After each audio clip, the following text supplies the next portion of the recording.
Hello everyone, welcome back to the channel. જય શ્રી કૃષ્ણ. કેમ છો? આજે છે ગોયરોનો પહેલો દિવસ અને દાનવીની પહેલી ગોયરો છે આજે, અને આજે એનો ફર્સ્ટ દિવસ છે. તો મેં એના માટે આ વખતે જવારા વાવ્યા હતા. મને ખબર નથી કે ઉગશે કે નહીં ઉગે, એટલે થોડુંક મેં શૂટ કરીને રાખ્યું હતું કે હું કેવી રીતે વાવું છું. પણ હું તમને બતાવું, અત્યારે જવારા બહુ સારા ઉગ્યા છે. અને હું તમારે એ ક્લિપ પણ બતાવું કે મેં કેવી રીતે વાવ્યા છે. ચલો પહેલાં એ જોઈ લો. ગોયરો વાવવા જઈ રહી છું, તો મેં કીધું હું તમને બતાવું હું ગોયરો કેવી રીતે વાવું છું. મને પણ આઈડિયા નથી. આટલા વર્ષોથી મારી મમ્મી મારા માટે કરતી હતી, એટલે મને ખબર નથી. હું ફર્સ્ટ વાર જ કરું છું. ચલો સાથે મળીને કરીએ. અને હું બજારથી બધો સામાન પણ લઈ આવી છું. ચલો બતાવું. જો આ વાવવા માટે હું આ ટોપલી લઈને આવી છું. પછી થોડા જવ લઈને આવી હતી, અને આ છાણા લઈને આવી હતી. આને માટીની અંદર મિક્સ કરી અને આ છાણાથી આપણે કરીશું. તો પહેલાં માટીની અંદર હું છાણા મિક્સ કરી લઉં. માટીમાં મેં છાણા મિક્સ કરી લીધું છે. હવે આપણે એને એમાં ટ્રાન્સફર કરીએ.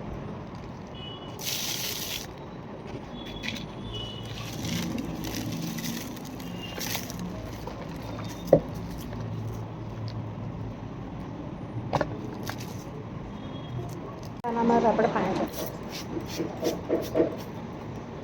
કાઢી લીધું છે. હવે છે ને હું તમને બતાવું. તલ લીધા છે, મગ છે, વટાણા છે, ચણા છે, અને આ જવ લઈને આવી હતી. આપણે આટલી વસ્તુ અંદર વાવવાની છે.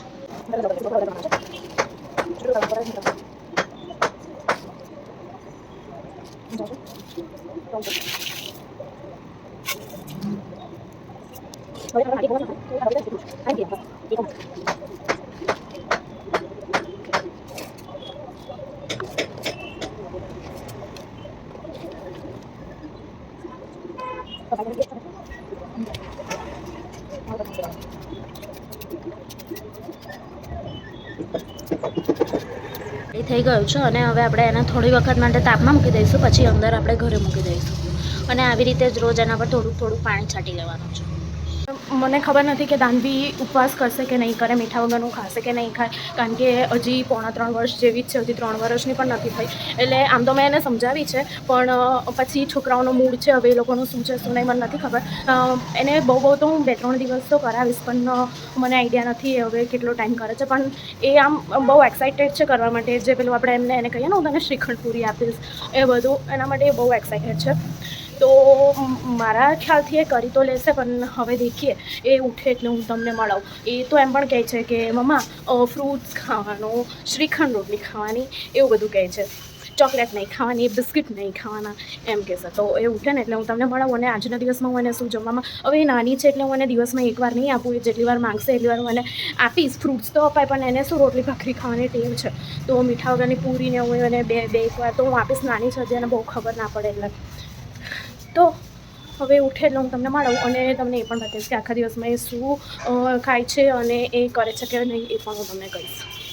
મોર્નિંગ જે બેટા, હાથે હાથે. આજે દાનવાનું શું છે? ગાયરો. દાનુ આજે શું ખા છે? Cheese potato. ચીઝ પોટેટો શું કહેવાય? શ્રીખંડ પૂરી. દાનુ ગાયરો કરશે ને? દાનુનું ટિફિન રેડી છે. દાનુનું ટિફિનમાં છે પૂરી, શ્રીખંડ અને કાજુ છે. હા, એનું આજે સ્કૂલનું ટિફિન છે. તો ગાઈઝ, હું પણ નહીને રેડી છું, અને દાનુ પણ રેડી છે. દાનવી, એને સ્કૂલ જવાનું છે એટલે એને પેલા નવા કપડાં નથી કરાવ્યા, સ્કૂલ ડ્રેસ જ પહેરાવી દીધો. તો એની પૂજા કરાવી લો. ચલો આપણે પૂજા કરી લઈએ ફટાફટ. એ આમ કરવાનું. હા, થોડું થોડું લેવાનું બેટા.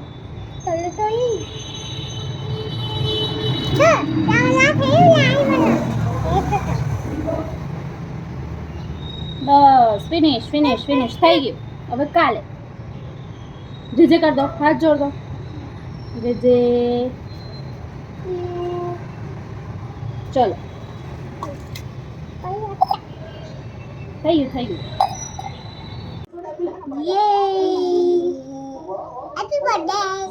મહેંદી મૂકીએ છીએ.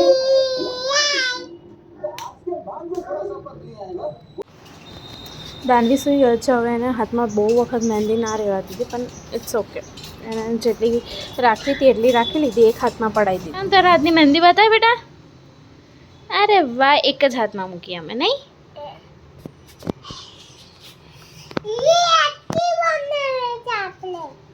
અમે ક્લે રમ્યા છે, ક્લે.